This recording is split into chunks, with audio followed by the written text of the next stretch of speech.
महत्त्वाचं यश आहे. त्यामुळे ही फार महत्त्वाच्या योजना आहे. म्हणजे असं नॉर्मली म्हटलं जातं, की कुठलाही विजय असेल किंवा कुठलंही धोरण असेल, ते आधी आपल्या मेंदूमध्ये पक्कं होतं आणि अगदी, तिथे अगदी. जेव्हा अंमलबजावणी केली जाते, त्यावरती विचार केला जातो, पक्कं केलं जातं, दृढता येते. त्यानंतर त्याची चांगली फळं आपल्याला दिसायला लागतात. नक्कीच. एकीकडे आरोग्य आणि स्वच्छता, त्यातून पर्यटनाला देखील खूप मोठ्या प्रमाणावरती चालना मिळाली. हे करत असतानाच 18 पगड जातींच्या जे पारंपरिक कलाकार आहेत, कारागीर आहेत, व्यावसायिक कौशल्य देण्यासाठी त्यांच्यासाठी एक विश्वकर्मा योजना देखील राबवण्यात येते. हो, कौशल्याचा अभाव आणि बेरोजगारी हो. यांची सांगड घालण्यात ही योजना यशस्वी होते आहे का? काय वाटतं तुम्हाला? नक्कीच यशस्वी होतंय. म्हणजे अलीकडे सुरू झालेली असली तरी निरनिराळे व्यवसाय करणाऱ्या म्हणजे पारंपरिक व्यवसाय त्यांचे जे होते आणि ते जातींचे त्याच्याशी सांगड होती. म्हणजे एका अर्थाने आर्थिक आणि सामाजिक दोन्ही विषयाचं महत्त्व त्याच्यामध्ये होतं. हं, हं. आणि अनेक वेळेला काय होतं, की आपण बघतो, की जागतिकीकरणाच्या रेट्यामध्ये उदारीकरण, जागतिकीकरण, खाजगीकरण या सगळ्या रेट्यामध्ये यांचे पारंपरिक व्यवसाय बसले. तंत्रज्ञानमधले बदल झाले आणि हे त्याच पद्धतीने पारंपरिक पद्धतीने व्यवसाय करत बसले तर नवीन तंत्रज्ञान शिकून घेणं, हा एक त्याच्यातला मुख्य अडचण त्यांची होती आणि व्यवसाय वाढ करायची असेल तर कॅपिटल लागतं, त्यात गुंतवणूक लागते.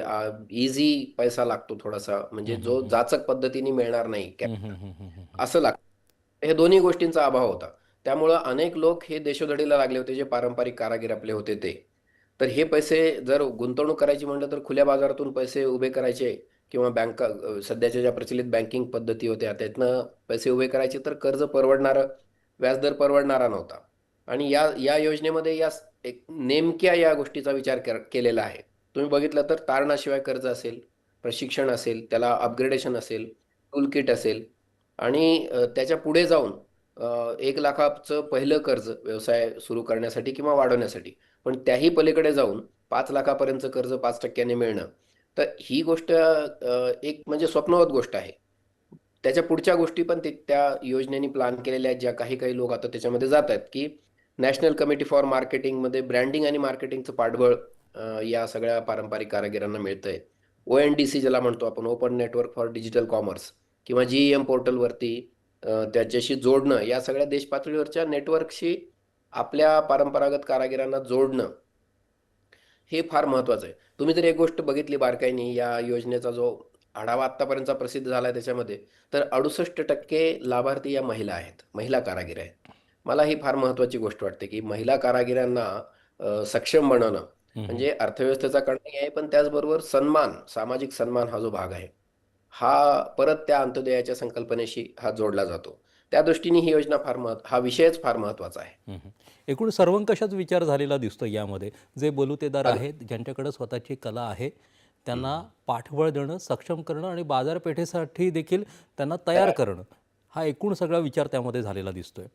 नक्कीच. एकीकडे बलुतेदारांना सक्षम केलं, हं, त्याचवेळी जे प्रवाहापासून दूर होते आत्तापर्यंत, त्या हं. अनुसूचित जाती आणि जमातींसाठी देखील खूप चांगल्या योजना आणि धोरणं आखली गेलेली आहेत. हो. यामुळे या घटकाला मुख्य प्रवाहात येण्यासाठी किती मदत झाली? आणखी कोणती महत्त्वाची धोरणं, पावलं या कामी उपयोगी ठरतायत असं तुम्हाला दिसतंय?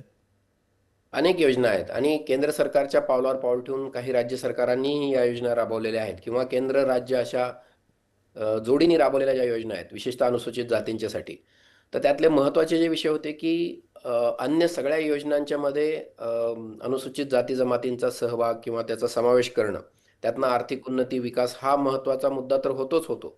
पण विशेष सहाय्याच्या ज्या योजना आहेत, मग त्याच्यामध्ये विद्यार्थ्यांसाठीच्या योजना असतील, की विदेशात जाऊन शिक्षण घेणं असेल, शिष्यवृत्ती थेट देणं असेल हं, हं. किंवा या सगळ्याची जी याचा परीघ वाढवणं असेल, या सगळ्या योजना आहेत.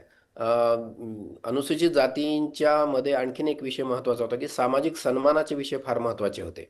आणि या सामाजिक सन्मानाच्या विषयांची काळजी मोदी सरकारने घेतली, की मग तो अॅट्रॉसिटी ॲक्ट सारखा कायदा असेल, की ज्याची अ, वैधानिक जी हे आहे, तरतूद आहे, ती जरा अजून कडक करणं, त्याच्यामध्ये गुन्हेगारांना शिक्षा होण्याचं प्रमाण वाढवणं किंवा जे अस्मितेचे प्रश्न आहेत हो. अनुसूचित जातीचे, तर हे सगळ्या समाजाची अस्मिता आहे. त्या दृष्टीने मग इंदू मिलचा विषय असेल, डॉक्टर बाबासाहेब आंबेडकरांचं स्मारक असेल किंवा लंडनमधलं घर असेल किंवा असे अनेक विषय आहेत. भगवान बिरसा मुंडांच्या नावाने असलेल्या योजना असतील, ज्यांचा थेट प्रत्यक्ष उपयोग पण होतो आहे आणि सामाजिक सन्मान आणण्यामध्ये त्याचा महत्त्वाचा विषय त्याच्यामध्ये होतो आहे. मला असं वाटतं, की हे दोन्ही मुद्दे या प्रकारच्या याच्यातनं धोरणातनं फार महत्त्वाचे कव्हर होत आहेत.